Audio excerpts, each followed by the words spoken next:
questions. My name is Yang. For those that don't know me, I'm a nuclear med physician and endocrinologist, and I practice at Benson Radiology and the Royal Adelaide Hospital. Today, I'll just be talking about something we probably come across very frequently. So high glucose levels, insulin levels, and also anti-diabetic medication, particularly metformin in FDG PET. So this is really, I'm sure we've all seen this diagram before, but it's, I guess, key to understanding how blood glucose levels and indeed insulin levels can influence how the FDG PET scan pictures look. So there's this thing called the GLUT receptor, the glucose transporter, that's inserted into the membrane of cells that have glucose, I guess, that can take up glucose. So usually, glucose goes through the GLUT transporter and then is phosphorylated into, usable energy, whereas FDG PET uses the same GLUT receptor to enter the cell, however, is unable to be phosphorylated any further. So it gets stuck in the cell, and we pick up the fluorinating PET, positrons as a result, and it localizes to where there's high glucose uptake. So why are blood glucose levels important? We've all coming across more and more patients now with high blood glucose levels before FDG PET scan. As we know, diabetes is really becoming more and more prevalent, and also people with diabetes are at increased risk of cancer as well, for a whole variety of different cancers that may need FDG PET.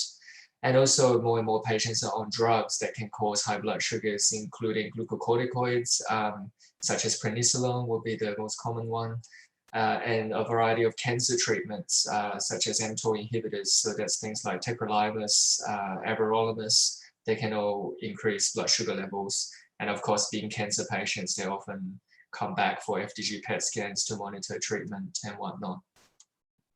But from our point of view, high glucose levels can affect the overall image quality and hence impact on interpretation. So as we saw from the previous diagram, high blood sugars compete with FDG for GLUT transport and phosphorylation. And hence, if your blood sugar is too high and they're basically saturating all of your GLUT receptors on all your cells that take up glucose, then there's nowhere for the FDG to go, and you might end up with decreased sensitivity for detection of malignancy because it's just very poor target background ratio. So there's this question of whether high sugars can lead to excessive liver or blood pool and skeletal or cardiac muscle uptake. The reason why a lot of the evidence in this area is a little bit convoluted and often conflicting and inconclusive is partly because blood sugars and insulin levels are strongly linked.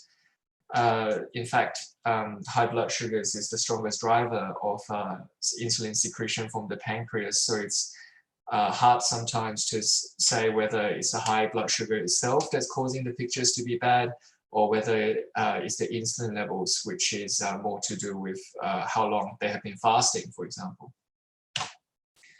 So this is just a quick schematic to show what happens when sugar starts going up. Basically, it stimulates the pancreas to secrete insulin, which then signals the insulin responsive tissues, which is mainly the skeletal muscles, as well as the liver, to take up sugar from the blood, and then your blood glucose levels go back down to normal, and hence this is basically the homeostasis of insulin and blood sugar. So you can't really separate the glucose and insulin levels per se, or it's very difficult to anyway. So let's look at the current guidelines on when to scan and what sugar is too high for FDG PET. Like I've alluded to, there's no real consensus due to a lack of strong evidence. a survey 10 years ago among 128 different sort of PET reporters across different centers in the world. Different centers use different cutoffs, varied anywhere between 8.3 to 13.9 millimoles per liter before they say do a reschedule, and 7% didn't even have a cutoff. The American Nuclear Med Association very loosely recommended reschedule if blood glucose is greater than 8.3 to 11.1. The European ENM says reschedule if it's greater than 11.1, or if it's anything more than 7 to 8.3 for research scans, then reschedule, because of course, you know, research data needs to be a lot more rigorous, I guess, in terms of the inclusion criteria in order to be able to, you know, draw, you know, credible outcomes from them. The IAEA says, you know, anything above 11.1 is too high.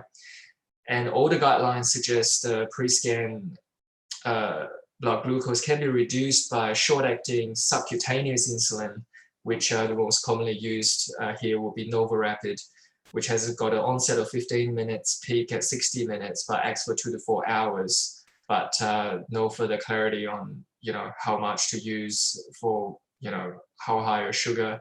And we all know that waiting 4 hours before, you know, scanning them it's probably impractical in most centers. And does BGO really make that much of a difference? So I've just found a couple of systemic reviews. So one by Eskian and co-authors in 2018 in the EJ and MMI, did a meta-analysis across, you know, over 20,000 individual SUV measurements from over 8,000 patients, correlated with their blood glucose levels and adjusted for their sex, their age, their BMI, whether they had diabetes, etc. And really the only things that significantly correlated with BGO in their meta-analysis was a decreased SUV in the brain and muscle, and increased SUV in the liver and blood pool as your sugar goes up.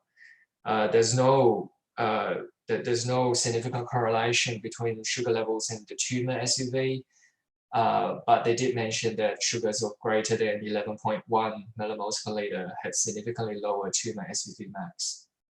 So the recommendation from this particular systemic review is that if the blood glucose is as long as the blood glucose is lower than 11.1, then no interventions needed to lower the blood glucose, unless the liver is the organ of interest, in which case they think you know, the threshold should be lower.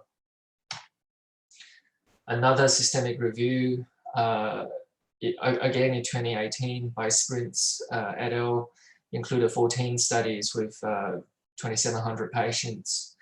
Found basically the same thing in terms of the brain SUV being inversely related to glycemia. So higher the blood sugar, the lower the brain uptake. And also found that the liver and mediastinal blood pool uptake increased with increasing sugars, but the magnitude they found is really small and negligible clinically. And their conclusion was brain SUV was the only value that's affected by high blood sugars. And the impact of glycemia on SUVs in most organs is either negligible or too small to be clinically significant. There was a study back in 2013 that found, which is quite I guess, a landmark study, did find slightly increased muscular uptake with hyperglycemia. But when I talk about insulin in the second section, you might realize that, oh, maybe it's the insulin level, high insulin levels that's doing the higher muscle uptake rather than blood glucose level itself. This is yet another study more recently in 2019, again showing high blood sugars decrease brain uptake. Interestingly, in this study, they didn't find any difference in liver and blood pool uptake with increasing sugars. And they actually also investigated what low sugars did to FDG uptake, which didn't correlate with increased uptake in the brain. but did correlate with slightly lower uptake in the liver and blood pool when you have hypoglycemia down to 3.3. So this is some MIP images of a patient on 4 separate occasions scanning for a lung nodule, scaled to an SUV of 16. As you can see, with increasing blood sugar, so going from left to right, the brain uptake progressively gets less. You know, you can barely even tell, but quantitatively, the liver and blood pool uptake increases with increasing glucose.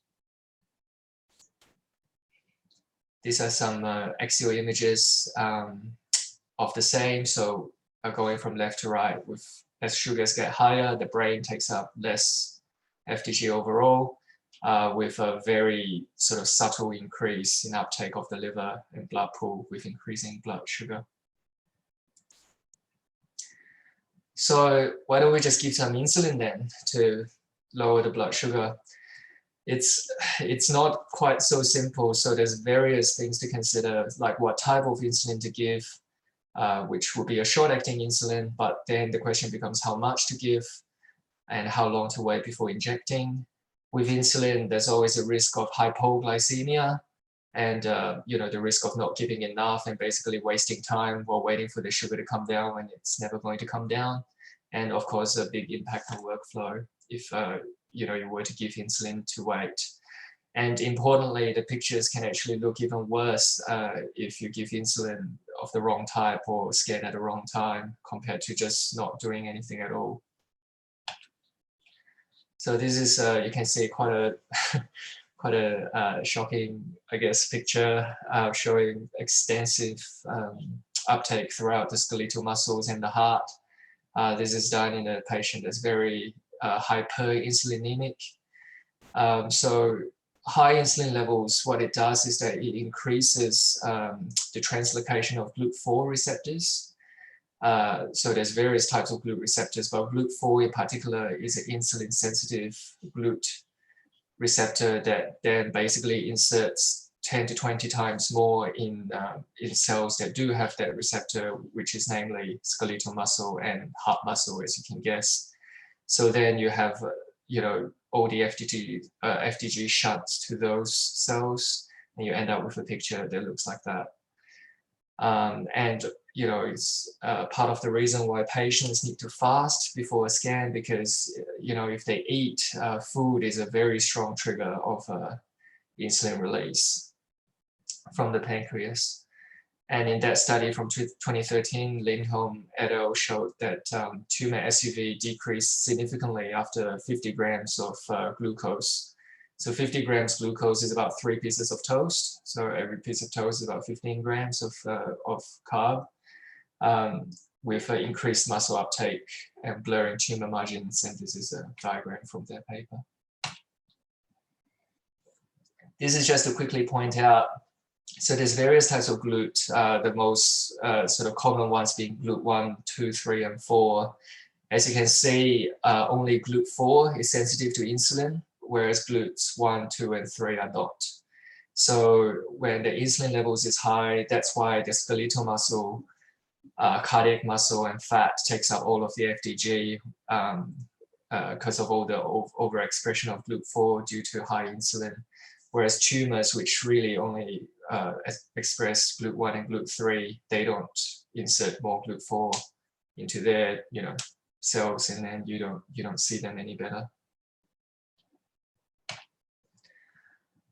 So in regards to insulin, probably the best, I guess, evidence that I can find is one that was from Peter Mack in Melbourne, done by David Patterson, who is also a nuclear medicine physician and endocrinologist, published a couple of years ago. So what they did is to use the concept of insulin sensitivity factor and correction factor that we commonly use in the treatment of diabetes, in particularly dosing insulin in diabetes, and applying that to the patient pre-FDG PET scan. So they evaluated in this paper a personalized insulin calculator and compared this with their previous empiric dose insulin protocol, which a lot of centers use with different sort of different units for different ranges of blood glucose. So in their previous empiric dose, they use anywhere between 6 and 12 units of IV actrapid, which I personally think is a bit much. We usually use a maximum of 6 units of IV actrapid just to be on the safe side. But anyway, so they go up to start from 6 and go up to 12, or half of their usual morning rapid-acting insulin if they're on insulin already. And they check the blood glucose every 15 minutes after the IV actrapid, and they inject them when the blood glucose basically reaches a nadir, so it goes low and then stops going any lower and then starts coming back up. That's when they inject. This is as opposed to the one-size-fits-all sort of 90-minute post-IV injection, which is what some other papers did prior to 2019, or 4 hours as a blanket rule after subcut short-acting insulin. And they repeated the insulin administration depending on the nuclear med physician preference if the blood glucose remained more than 10 after the first load of insulin. So this is just a diagram from that paper showing what their personalized calculator is. So if your normal BMI less than 25, basically this is a standard insulin sensitivity factor that we use in type 1 diabetes, which are usually lean. And then as you get more overweight, they basically, the denominator, this is actually not the denominator, the other way, it basically adds on more and more insulin if you're more and more obese to account for insulin resistance. And here you can see for this particular patient, they reached a nadir in their blood sugar at about 45 minutes or so, and then they injected at the 70-minute mark when they sort of realized that it's not going to go down anymore. So basically it was a retrospective study, so they evaluated between 2014 and 15, they had a group of patients, 184 of them, that they used their usual sort of empiric, anywhere between 6 and 12 units of IV actrapid protocol.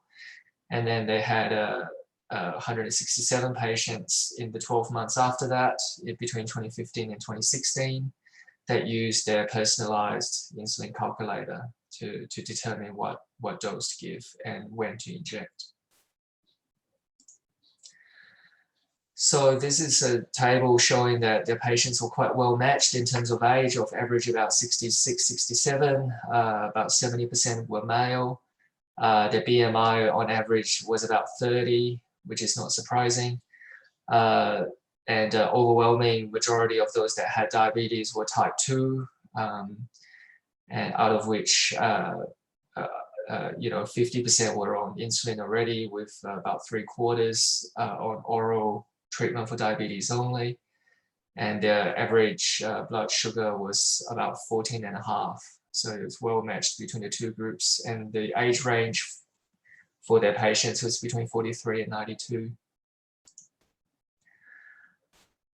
So this is just the results from their paper clearly showing that the personalized insulin calculator in their cohort is very safe and is very effective.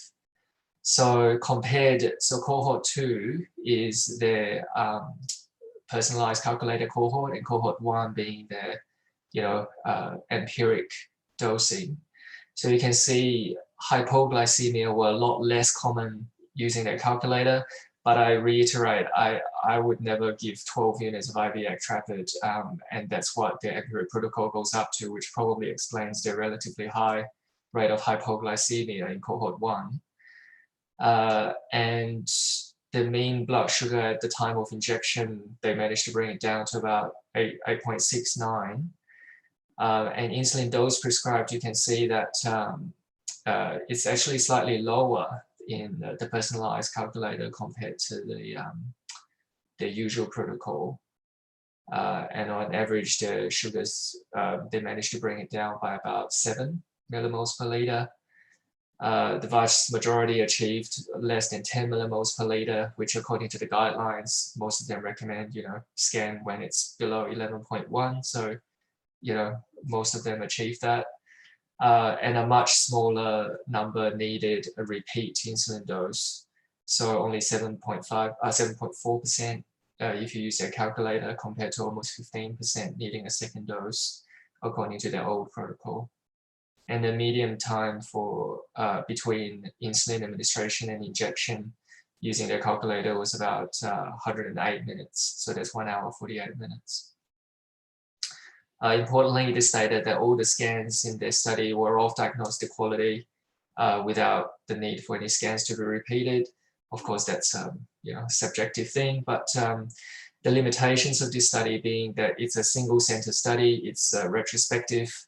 As I showed you, the age range is between 43 and 92. So any patient outside of their age range would, can't really sort of apply to the results of this directly. And they didn't really have a solid number of how many type 1 diabetic patients there were, nor any kidney failure data. As people with kidney failure, they don't really excrete insulin, especially in end-stage kidney disease. So any insulin you give them would hang around forever, basically. So, use of insulin in end-stage kidney disease or dialysis patients has to be very cautiously applied. And they didn't specify how many of those patients had these conditions. So comparing their sort of personalized calculator thing with previous published protocols, back in 2009, Roy et al. Published initially on intravenous Humulin, which is a sort of a human short-acting insulin. And as you can see here, 2, 3, or 4 to 6 units for anything greater than 14. This is sort of closer to, I guess, what we would sort of usually accept in this state. And additional doses at 30 minutes if blood glucose persisted greater than 10. But their hypo rates were about quite high, 9.5, so that's almost 1 in 10, probably because they just injected too often. So, every 30 minutes is probably too close together, and then you start to stack the action of the repeated doses of insulin. Calbelli in 2013 used an infusion, IV Humulin infusion, which is very impractical, requires a lot of nursing and medical resources. So this is probably not practical. And they only had 20 patients in the study anyway. And 5% of scans ended up non-diagnostic. In 2014, Sarasi et al. Again came out with a different sort of, empiric protocol. And if you look at the major society guidelines, the SNN doesn't recommend anything specific at all in terms of insulin. The EANM suggests subcut, as I alluded to before, subcut novorapid. But I don't think that's going to work really in the practical setting because you've got to wait 4 hours. Whereas IV insulin works a lot faster. You can scan, as you can see from the Patterson paper, about 1.5 hours after injection. So I'm sorry I've rambled on quite a lot in my delirious evening state, but I guess practical takeaway tips. It's recommended that patients with diabetes are scheduled in the early morning after an overnight fast so that way if you need to do anything like give them insulin or whatnot, you're not doing it at 4:30 in the afternoon.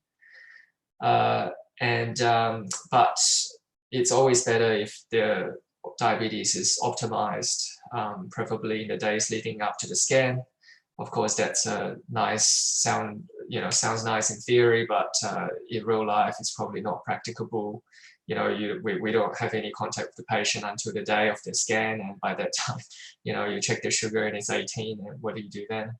So it's it will be good in an ideal world, but in real life, it's probably not practical unless they're inpatient. And lastly, just a quick note about metformin. You can see on the right-hand side here, number 4. So this is a Gontier scale of colonic uptake, 4 grades with basically 1 with bowel uptake that's less than liver, 2 is about the same as liver, 3 being slightly higher, and 4 being much more avid than liver, to grade, I guess, the sort of the diffuse colonic activity that you can see when people take metformin. So how long to hold metformin prior to FDG PET? Again, the data is all murky and not really clear. So back in 2013, a prospective study evaluated holding for 2 days, so 48 hours. And they didn't find any difference in the bowel uptake of those who held metformin versus those who are not on metformin at all. So they reckon holding for 2 days is enough. And they didn't find any blood glucose difference for those that did have to hold the metformin.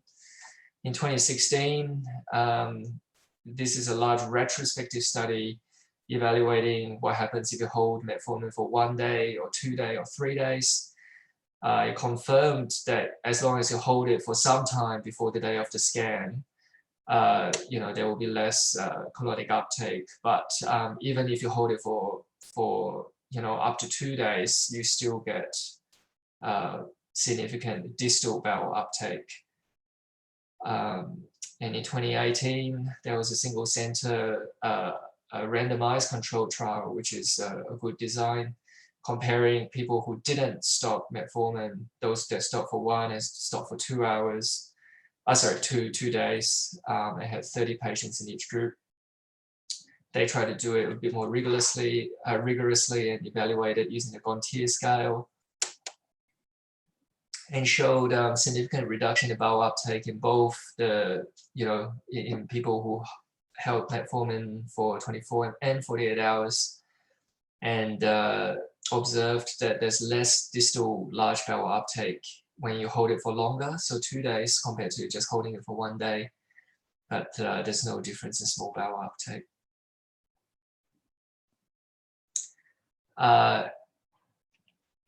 And in that study, they said the blood sugar only, if you hold metformin, it's only going to be 1.6 millimoles higher if you hold it for 2 days compared to not holding it at all.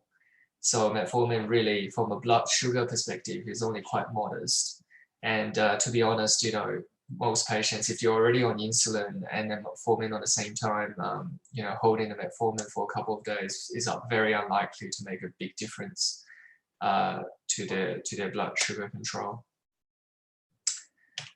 And that's all. Thank you for your attention, and I'm happy to take any questions. All right, does anyone have any questions for Yang at all? It's Delan here. Yang, thanks for a very comprehensive review of this subject.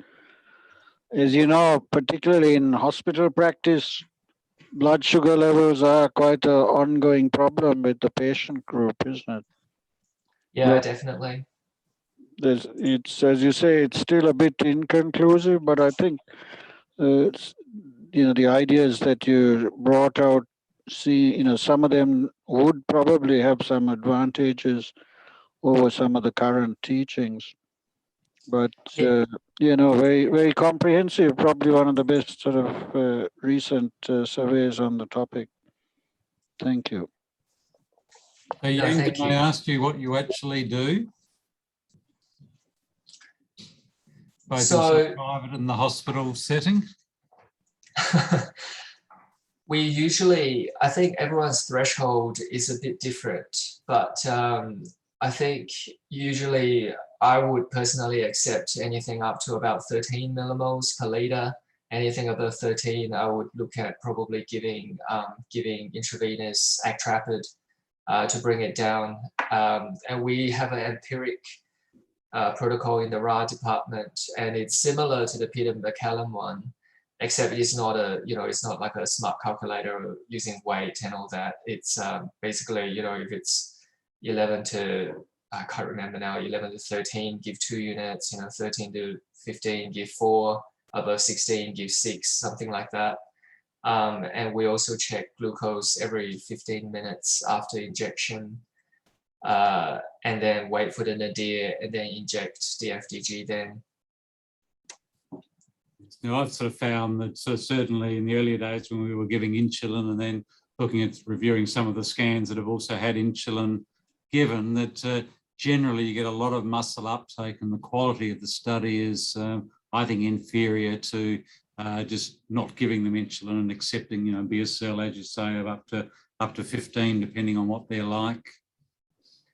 Yeah, for sure. As that's sort of the main points, really, because I agree. Sometimes, like in this slide, pictures could definitely look worse if not done right. And this, this picture here is, their sugar was actually fine. I think this patient had a sugar of 7, but they've been given, they've had a glucose load, which is, I guess, surrogate for hyperinsulinemia, and you can look at how shocking the pictures look. I think maybe the short-acting insulins, the intravenous preparations, probably have a much faster onset now. That probably, if you did have to give insulin,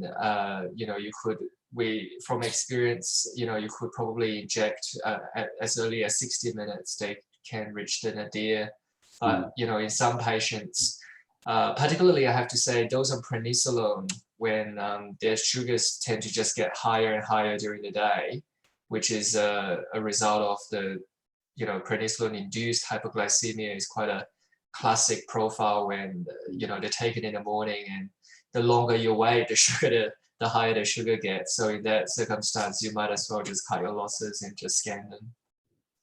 Yang, if I could make a comment, I think that there is no absolute number. I think that it has to be individualized.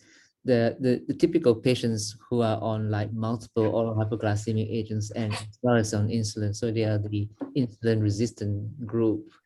You can get a good scan even when the BSL is up to 20, which I have seen before. So those patients with the GLUT4 is not working because they're resistant. So it doesn't really matter what the BSL is. To go the opposite direction, this patient that you've got the slide up now, the salient message is the insulin, not the glucose. So the patient who does not comply and has breakfast before they come for their scan, and then they have a BSL of 5, they're going to have a scan that the same as what you got up there. It's not the BSL, it's the insulin that is important. Yeah, absolutely agree. That's probably absolutely the take-home point. Like this patient you're seeing up here, they don't even have diabetes. It looks shocking because they've been given a glucose load and hence a high insulin level. And you're quite right. Many people with poorly controlled diabetes with, say a HbA1c of 10, which really means their average sugar is around 14.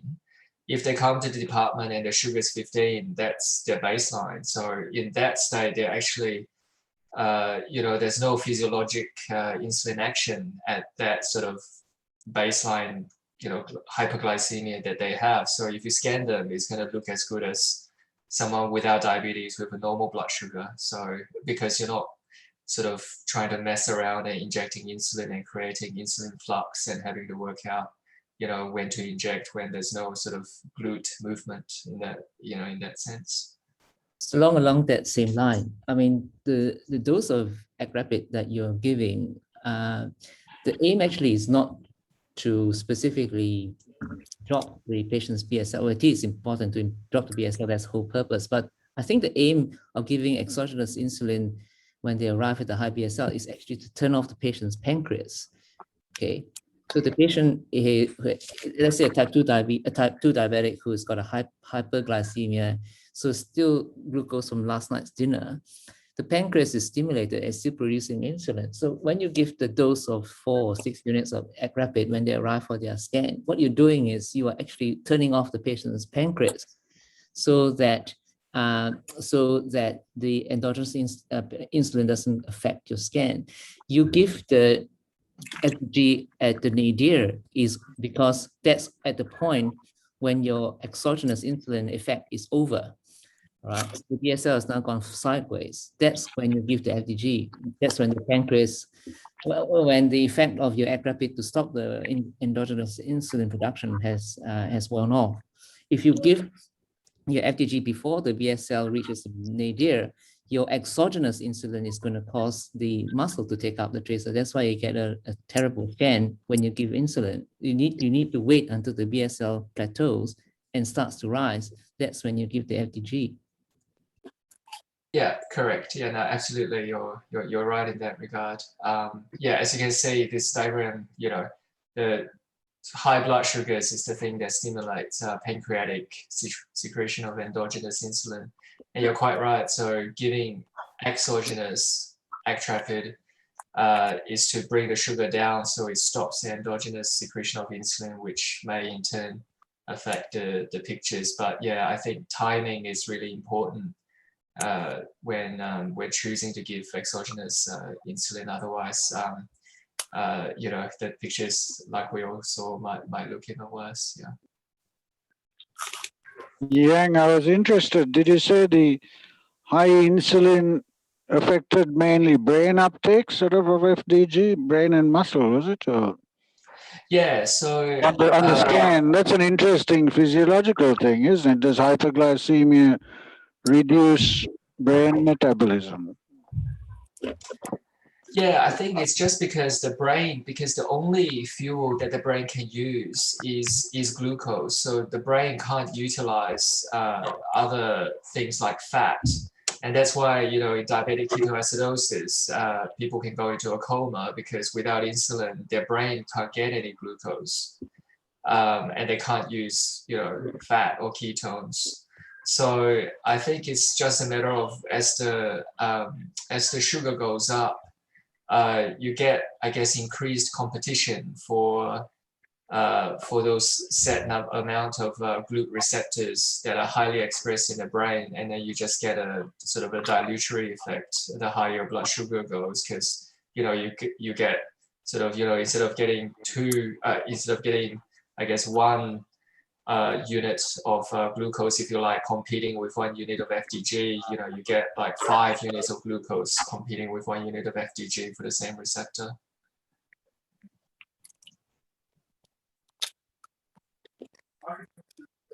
Yeah, it's just Sarah. Thank you for that. I'm just wondering, is it very common that you get some of these patients that the scan's just not able to be done because the levels are just way too high, or time factor? I was just wondering how common it is. It's actually relatively uncommon for us to reschedule anyone due to a blood sugar.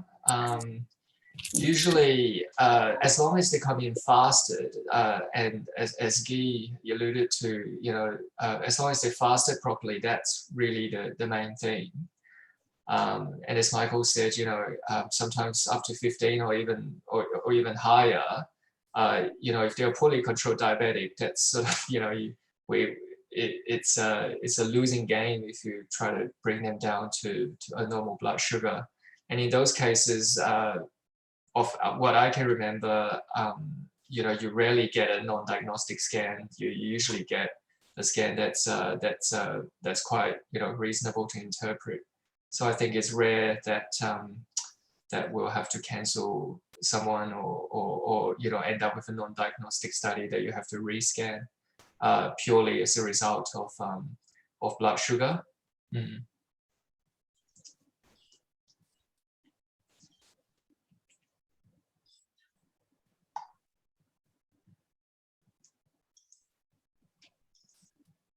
Yang, just wondering, you mentioned about metformin. What about the other types of oral hypoglycemic tablets that patients could be on? Are they in the same boat as that, or could they be different? Yeah, good question. So metformin is sort of special in the sense that it's quite marked in its colonic uptake, and there's a lot of interest in the endocrinology and diabetes world on how metformin actually works, because it's been around, it's been used for over 60 years now, and we still haven't actually worked out completely how it works in lowering blood glucose. So it's, and there's a lot of data now showing that part of its main mode of action is actually acting on the gut. And I think it's quite instructive when you do an FDG PET, which is basically a metabolic scan, and you end up with such intense colonic uptake in particular. The other oral drugs used in diabetes that we commonly come across would be gliclazide or sulfonylureas. So those, as long as you hold it on the morning off, that will be fine, because those like sulfonylureas act by increasing pancreatic production of endogenous insulin. So, you know, if you take it on the morning off and if you have a high insulin level, you might get, you know, too much skeletal muscle uptake. And the other types like SGLT2s and GLP-1s, they don't really have too much of an impact whether you hold them or not on the day of the scan, not that I've seen. So I think metformin and colonic uptake is really the main one, and anything that can drive pancreatic insulin secretion, which would be sulfonylureas being the main one. The others have you know, probably not great effect, like negligible effects from the FDG PET perspective. Yang, hi, it's Gabby here. Great presentation, relevant for referrers as well, as I've said in the chat.